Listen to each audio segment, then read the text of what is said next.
Hello, I'm Paul Peterson, and welcome to Aging Well in LA. We're going to continue our tradition of having distinguished guests with today's show, which I know you're going to find fascinating. I mean, anybody who will write a book about aging for dummies has got to be a good fellow. So please stay tuned while I introduce you to Dr. Walter Bortz.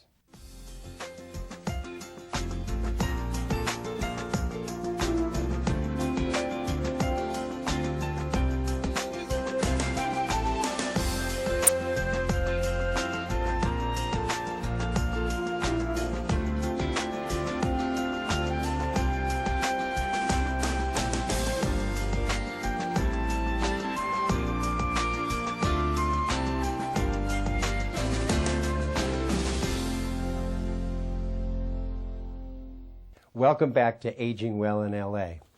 Have you ever thought about being 100? Have you ever dared to be 100? By way of introduction to Dr. Bortz, I want you to watch this brief clip so you get to know this man. Jim Morris, daring accountant. Lucy Delgado, daring florist. Lyle Wilson, daring gardener.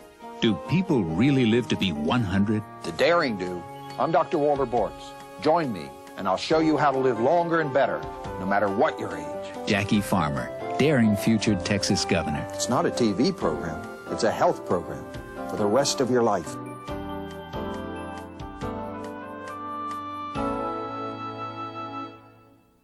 Oh, wasn't that fun?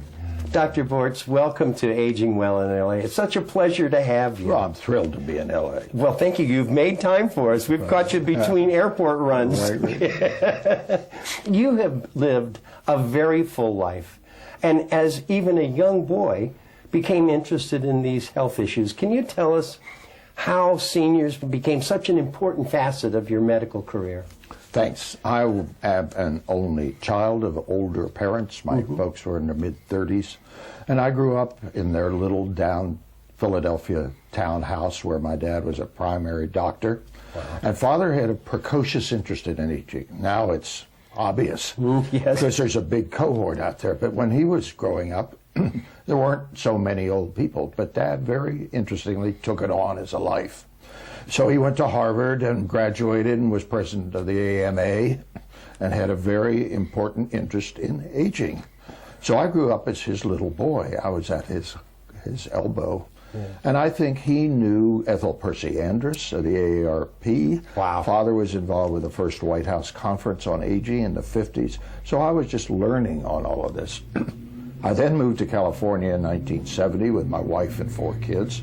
And I was recruited as a geriatrician, which was phony, because my credentials were really in metabolism. But they'd seen that I had co-authored some articles with my dad on aging, so you are hereby anointed. Yes, it's easy to become an expert. Our designated geriatrician. So that was back in 1970, and back then there was almost no science of aging. It was a black box. People got, oh, but why and how did it work? So it was a randomness. Right. So now, this is at Stanford University, correct? At Stanford. Yes. So I've been there for 40 years in which the thing has really matured. So now we know what we're doing. Back then it was a black box. You know, if they Googled Walter Bortz, B-O-R-T-Z, you have a blog site and some of the funniest essays on people like, well, he made it to 84 and I tried to get him to 100. What is it like to deal with a patient who is already a senior, who is not living well, who is not trying to help themselves be active? Right. Well, I think it's a moral issue. I think we're born into this world to matter. We're not here on a free ride. We have job to do. What is your job description of being alive? And part of that is living a long enough life. My first book title was We Live Too Short and Die Too Long. Exactly. So we are given by our genes, by our nature, 100 years. That's our birthright. That on the other side of your birth certificate is an expiration date. And that expiration date is 100 years. Wow. If you take care of yourself. And I think then it becomes a moral, ethical issue to take care of yourself. Your birthright's 100 years, and you have to do it. Well, and you place a lighter touch on the whole healthcare system and your family's welfare by staying fit. Now, is exercise the most important component, or is it up here? Well, that's the same story, isn't it? The brain is a muscle. We know it's a use it or lose it, and that's dominated my whole attitude, scientifically, morally, ethically. And you have to keep using it. And I'm very much involved with this idea of energy exchange, and that's what it really has to do with. Are you an energy sucker or an energy provider? Are you a sink or a source? And so that's what life is a constant negotiation. We can't stop aging, but you can negotiate it. I love that. And some of the tricks I have learned over the years of doing Aging Well in LA are simple things: nutrition, getting up from the couch, finding an exercise program that fits your lifestyle. The first step's the most important. And the first step being? Moving. I mean, just as you said, take the stairs instead of the escalator. I just came back from Las Vegas this morning, and I approached the escalator at an airport. Oh, McCarran Field. Oh, yes. Everybody rides. Nobody Yes. walks. And there are these pictures of stairs versus escalators. Everyone goes to the escalator. What does that do to our muscles, to our whole being when we stop using it? I was on a program at Harvard that said, if who you are is what you do, when you don't, you aren't. And that's exactly the story. Words to live by. You were telling me earlier, before we started the interview, that 30 steps can save, was it $1 or a penny of healthcare? A penny of healthcare costs, especially stretched out over time. Is it really? I mean, walking the dog, people say, well, they don't consider it exercise, but it is. It is. Any little movement is. And now there are people trying to set up workstations with a little thing and you should not sit all day. You have to. And Tony Yancey here in LA, she's fabulous in this whole area, and she has work site movement, and that's integral and important. Are there enough studies in geriatrics today in our major universities, in medicine particularly? Are they going to be able to address the need for doctors who understand the healthcare issues for seniors? Well, I am kind of on the other side of that issue. I think aging is not a professional domain so much as it is everybody's responsibility. I was president of the American Geriatric Society back when there was an effort to make it a specialty of internal medicine. I rejected that because I thought aging's everybody's job. And you look at medicine, even urologists and ophthalmologists and every subspecialty is now dominated by the needs of older people. And I think that transcends into the culture as a whole. I don't want on a single given moment, my friend at the Palo Alto Clinic used to call it statutory senility. when you hit 65, you are all slotted, therefore. Well, but it's true. I can remember when Walter Cronkite is kind of shoved out of CBS, and you go, why is that? This tremendous resource and wisdom and experience was just like, here's the door, Walter. I don't know why that happens. Well, there is an ageism. This morning on the plane, I had a chance to talk to our pilot, who I noted on Rising that he had a lot of gray hair. And I said, I've been involved with the FAA trying to say, don't stop flying unless you don't want to fly. Yes. You should not be excluded. And of course, all the data show that older pilots are better pilots. So you feel better if there's an old guy up there at the cockpit than a youngster who doesn't behave appropriately. Give me treachery and experience every day. Dr. Bortz, we have to take a short break here, and Dr. Bortz will be back with us later in the program.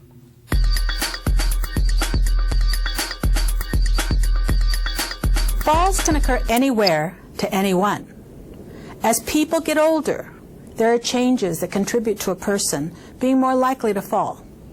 For example, poor vision, dizziness from medications, cognitive changes, walking ability. Balance and agility also seem to change. This often contributes to why older adults have a higher occurrence of falling.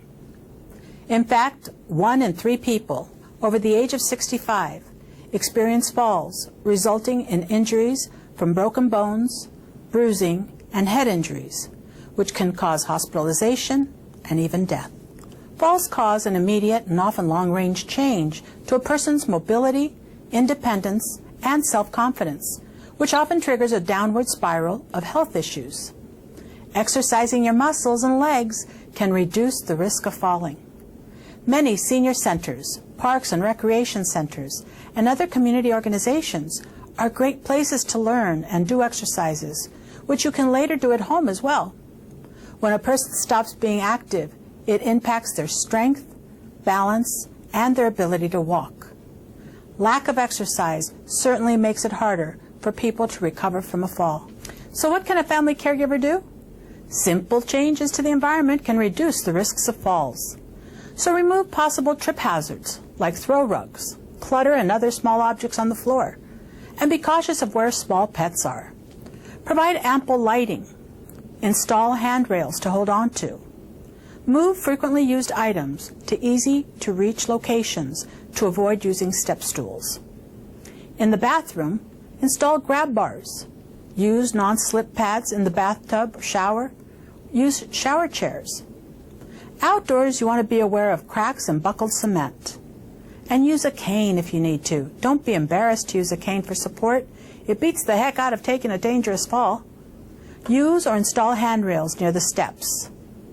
Wear shoes with secure footing and avoid flip-flops to avoid tripping. For people who are primarily homebound and live alone, consider getting an emergency alert response system to get immediate help in the event of a fall. A fall can change the rest of your life. Watch your step. Be aware of your surroundings. So if an emergency happens, are you prepared? Do you know who to call? Do you have a meeting place? An emergency can happen at any time. You need to be ready. A family's a team. So take a few minutes and put a family emergency communications plan together as a team. Check out labt.org for all the info. Just be ready, prepare together. All right, let's go, come on! This ball is not gonna play itself. Saving energy is simple. It even saves you money. Replace incandescent light bulbs with compact fluorescent bulbs. Set your thermostat to 78 degrees or higher in the summer. Weather seal your home. When replacing old appliances, select Energy Star qualified appliances that are up to 40% more efficient and unplug electronic devices when not in use. Visit ladwp.com for more energy-saving tips and information. Save energy, save money.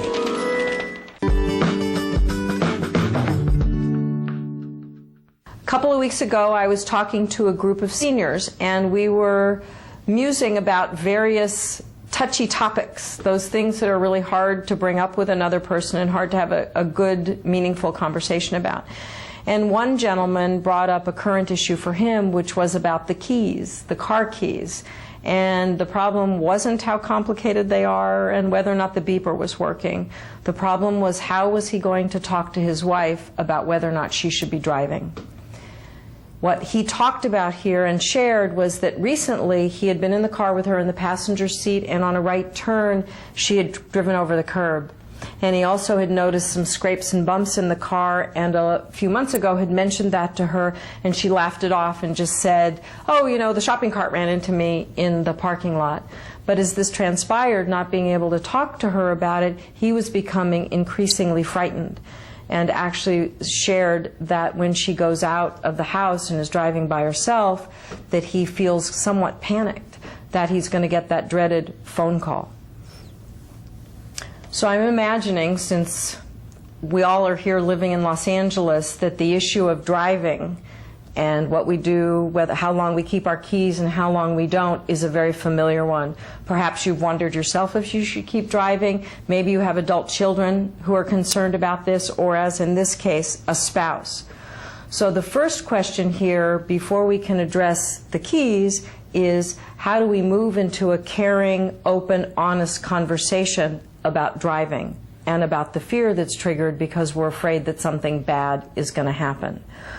So if you find yourself having to prepare for this kind of discussion, you might want to consider what this gentleman came up with to do. So as a result of our conversation together, here's what he was planning. So I'm going to read this to you.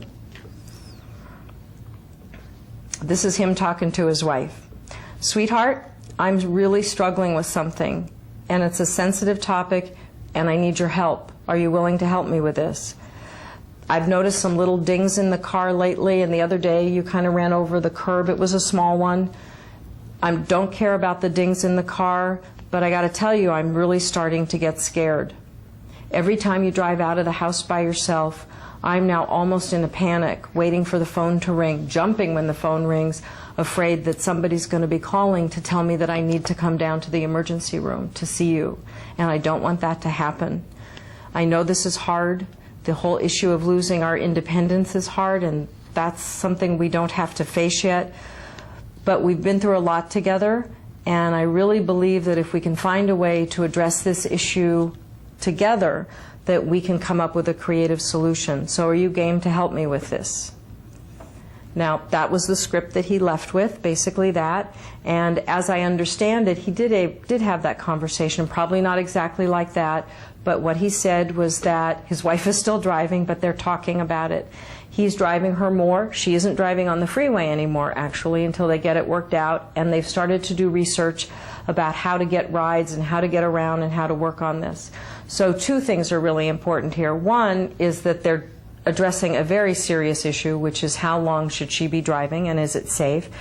But the other part that's really cool is that by facing this very touchy topic, they have come together to discuss their fears and their hopes for the future. And in this way, they are experiencing a deepening in their relationship and more fulfillment by just having one good conversation at a time. Welcome back to our discussion with Dr. Walter Bortz. Doctor, you have agreed to come and help us with our new show called On the Move, in which we are going to be encouraging people of a certain age to grab an active handle on their health issues and get moving. Over years of experience, is a structured program better for people than just waking up one day and saying, I'm going to try? All of us need cues, don't we? We all need people to kind of lead us along. Peer examples. Yes. And here I'm 81 and trying to act as a peer example. And doing a whale of a job of it, that's for sure. I have to ask this question. How did you decide to do senior issues for dummies? I mean, the exact title is Living Longer for Dummies. Oh, thanks. That was fun. Oh, it had to be. But I take myself to be a very serious scientist at Stanford. Yes. And I'd written a couple of good aging books. And then out of the blue, out of a friend in New York said, the dummies people want you to write a dummies book. I said, isn't that beneath my professional dignity? I don't know how to do that. So I did what I only know how to do, which is kind of write a professorese book. And then what the dummies people do, and they kind of put it through a meat grinder. Right. And it turns out in almost like a Reader's Digest format, which they know how to do. So I was nervous about the transitioning from my flowery stuff to whether boom, boom, boom. But they did it wonderfully. Wow. So the book turns out to reflect really what I believe, and so I'm proud of it. Well, on the professorial side, you also have written about diabetes and the dangers of diabetes. This is connected, once again, to a sedentary lifestyle and a bad diet. You picked up on a lot of studies in order to write Diabetes Dangers. There's been a lot of work done in this area. Well, I've been at it. My dad was interested in diabetes. I remember in medical school, I would go out and I was a counselor at a diabetic camp for diabetic kids. Diabetic children. Oh. So it goes way, way back. And through my training in biochemistry, I've learned a lot.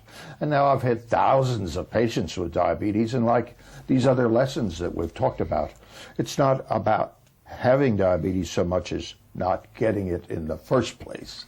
And so I'm very much of the origin of prevention. Well, so often we hear now people have actually reversed the diabetic process. Thank you very much. And what are the keys to that? Well, a good story of that is Mike Huckabee. Because Yes. I had written this book called Diabetes Danger, and I recruited him, and he actually wrote the introduction to my book. And it was important because he, as governor of Arkansas, was told by his physician that he was not going to finish his term. He was in terrible shape. He couldn't do the stairs, and he weighed something like 300 pounds, and he was diabetic. And they said, if you don't, you're not going to finish your term. So here Mike then says, whoops. So he lost 100 pounds, I think. And I ran the Marine Corps Marathon with Mike, and I have a little squib of his on my website. The arc of your medical career, University of Pennsylvania, moving to California and becoming an associate professor at Stanford. I have to correct that. I'm now a full professor. I was just exalted. After 40 years. It took him 40 years. But did you have an idea of where you wanted to go? I'm not there yet. Oh, pleasure. What a wonderful attitude. But that is what keeps you young, absolutely. isn't it? Life is process. It's not a destination. You got to keep moving. I would be remiss if I didn't ask about the extraordinary expense of our healthcare system when it comes to seniors. How are we going to be able to afford this? There's 100 million seniors on their way. Right. It's a black hole. And what we have, I wrote a book called Next Medicine. And it makes Next Medicine. It makes the point that the entire medical system is consecrated to fixing it, repairing it. Yes. Because we have drugs and surgery, and we can send you a bill for that. Yes. So we like to repair you. That can't play anymore. We're bankrupting every element. So we have to take a totally different cut, totally different stretch, and that's prevention. Prevention. Well, staying well. Don't get sick in the first place. Yeah, prevention beats intervention every time. Absolutely. I'm so firm. Can family support be an important component to this? I mean, sometimes I know as my parents got older, I found myself in the role of caregiver. And it was often very difficult to cross the parent-child boundary into being a friend with good advice. Absolutely. Well said. I have my two parents. Dad died at 74, very precociously, and I'm still mad at him for having done that. But he got his 3 score and 10. Well, he got that. But Mother lived to 95, and she was embarrassed. She didn't know what it meant to be 95, so I was very much with her in her years, and she stayed right there. She came and was at all the birthday parties, at my talks, and I used to make house calls with Mother as my co-pilot. So I was very fortunate, and the way she died was good.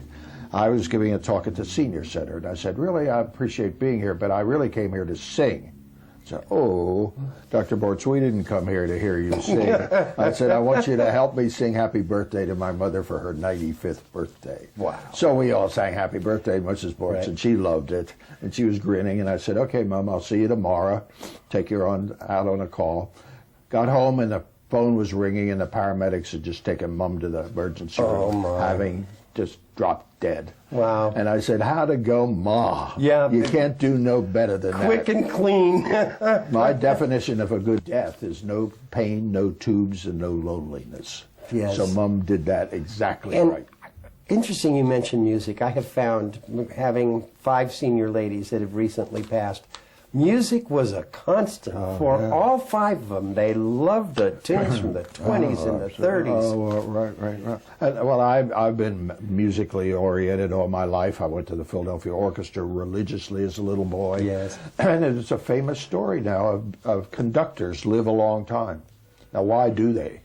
Music. They have a reason, a brilliant reason to get out of bed every morning. Well, and I love the planning ahead. Sometimes saying, I have a grandson who will graduate college in 2 years. I'm going to be there. Oh, absolutely. It's a wonderful goal. This whole thing that I think I wrote somewhere that aging is a self-fulfilling prophecy. If you say you're going to be dead when you're 70, you will. If you don't say I'm climbing a mountain when I'm 100, you will.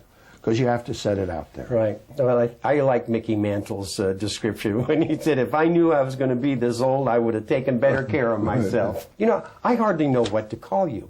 You run marathons to this day. To this day. Oh, my goodness. Now, I heard you say you ran a marathon in China?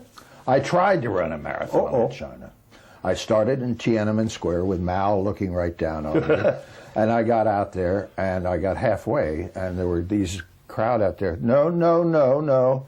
And I was so slow that they had to open the streets up. And so here's this guy running around Beijing in his underpants, not knowing where he's going. So that was not a comfortable episode, but that was the only time I failed to finish, and it wasn't my fault. Wow. Dr. Bortz, it has been such a pleasure to visit with you today. Thank you for visiting Aging Well in L.A. Well, I'm thrilled to be with you. Thank you.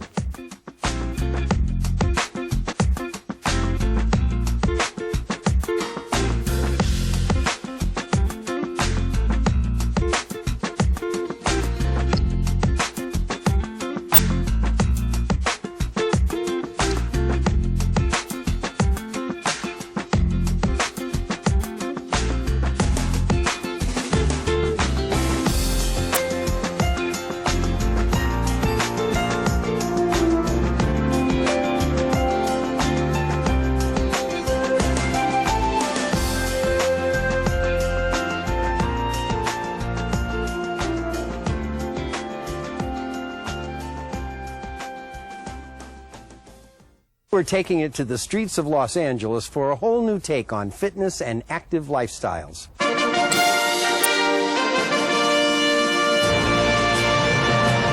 Our new series, On the Move. We'll follow the lives of 12 individuals taking on new challenges to become active and get fit. To help us get there and help us meet our healthy and active aging goals, we have Dr. Scott Kaiser, a family physician specializing in geriatric medicine. This is just the beginning. To get active and stay active, we're all going to have to really challenge ourselves. We're going to need to set personal goals, track these goals, and find a way to achieve them. Active, healthy aging is about moving, having fun, and so much more. Each week we'll be bringing in special guests to get us motivated and give us some health tips along the way. Now let's get out there and keep moving. Together, we can find a way to get active and stay active. Before we know it, we'll all be